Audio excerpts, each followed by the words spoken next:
రాష్ట్రాన్ని నాశనం చేయడానికి చీడపురుగులా పట్టుకున్న వ్యక్తి జగన్మోహన్ రెడ్డి అని కూటమి ప్రభుత్వం ఎక్కడ స్థిరపడిపోతుందో అన్న భయంతో జగన్మోహన్ రెడ్డి మాట్లాడుతున్నారని తాడేపల్లిగూడెం ఎమ్మెల్యే ప్రభుత్వ విప్ బొలిశెట్టి శ్రీనివాస్ విమర్శించారు. పశ్చిమ గోదావరి జిల్లా తాడేపల్లిగూడెంలో ఎన్టీఆర్ భరోసా పెన్షన్లు పంపిణీ చేయడంతో పాటు ప్రభుత్వం నుంచి పెన్షన్ అందని అర్హులైన దివ్యాంగులకు, వృద్ధులకు, దీర్ఘకాలిక వ్యాధిగ్రస్తులకు తన జీతం మొత్తాన్ని పెన్షన్ రూపంలో ఎమ్మెల్యే బొలిశెట్టి శ్రీనివాస్ అందజేశారు. డబ్బున్నవాడు లేనివాడికి సహాయం చేస్తే అదే జీవితానికి సంతృప్తని, P4 కార్యక్రమం ముఖ్య ఉద్దేశం కూడా అదేనని, అందరూ సేవా కార్యక్రమాలు చేయాలని ఎమ్మెల్యే బొలిశెట్టి పిలుపునిచ్చారు. గత 5 ఏళ్ల అంధకారంలో ఉన్న రాష్ట్రాన్ని కూటమి ప్రభుత్వం అభివృద్ధి దిశగా తీసుకువెళ్తుంటే జగన్మోహన్ రెడ్డి చూసి ఓర్వలేకపోతున్నాడని, ఒక చీడపురుగులా దాపురించారని మండిపడ్డారు. అభివృద్ధి సేవా కార్యక్రమాలు చేస్తున్న తమపై విమర్శలు చేసేవారిని పట్టించుకోవాల్సిన అవసరం లేదని ఎమ్మెల్యే బొలిశెట్టి తీవ్ర విమర్శలు చేశారు.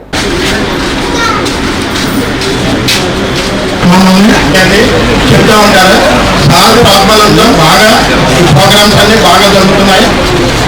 మేము కూడా గవర్నమెంట్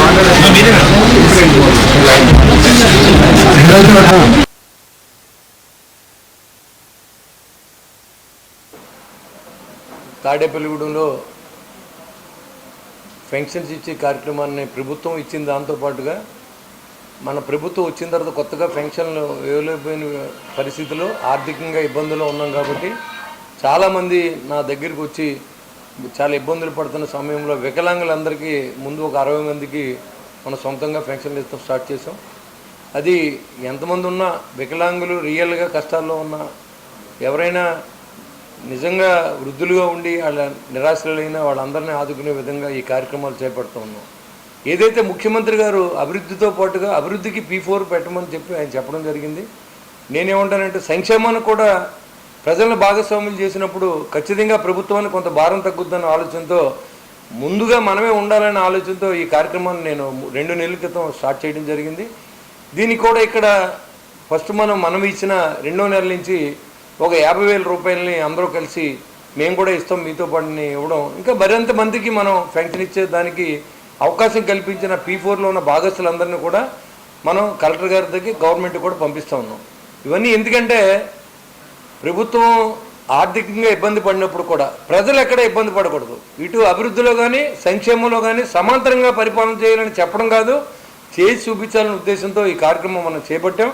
ఏదైతే గడిచిన 2 నెలలు కాబట్టి కులాలని మతాలని రెచ్చగొట్టడం, చేసిన అభివృద్ధిని వంకరదారిలో చూపించడం జగన్మోహన్ రెడ్డి వెన్నతో పెట్టిన విద్య.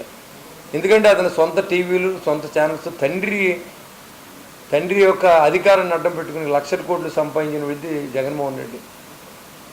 ఆయన జైలుకి వెళ్తాం, అభియోగం చేయడం అనేది చట్టం చూసుకుంటుంది.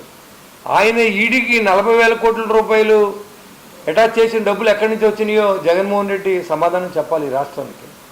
ఏదైతే రాజకీయ నాయకులు దోచుకున్న డబ్బులన్నీ కూడా ప్రభుత్వం స్వాధీనం చేసుకుని పేద ప్రజలు పంచాలన్నది నా అభిప్రాయం. ఇలాంటి క్రిమినల్స్ అందరినీ కూడా రాజకీయాల్లోకి రాణిస్తే రాబోయే రోజుల్లో రాష్ట్రం శూన్యం అవుద్దనే విషయాన్ని మళ్ళీ నేను తెలియజేస్తా ఉన్నా. ఆయన మాట్లాడుతూ ఉన్నాడు, ఆయన సమయంలో 5 సంవత్సరాల పాటు ఏమీ చేయకుండా, రాష్ట్రం అభివృద్ధి చేయకుండా, సంక్షేమం అనే బటన్ నొక్కి ఆ ముసుగులో లిక్కర్ నుంచి కానీ, ఇసుక నుంచి కానీ, కలిజా నుంచి కానీ, ఎర్రచందనం నుంచి కానీ దోపిడీ చేయని విధానం అతని దగ్గర లేదు. కాబట్టి అతను మాట్లాడే అర్హత లేదు. నీకు అర్హత ఉంటే సభలోకి వచ్చి మాట్లాడి 11 మంది ఎమ్మెల్యేలతో నువ్వు ప్రెస్ మీట్ పెట్టుకో, నువ్వు నెగ్గావు, నువ్వు అసెంబ్లీకి వచ్చి మాట్లాడవలసిన అవసరం ఉందని నేను ఛాలెంజ్ చేస్తా ఉన్నా.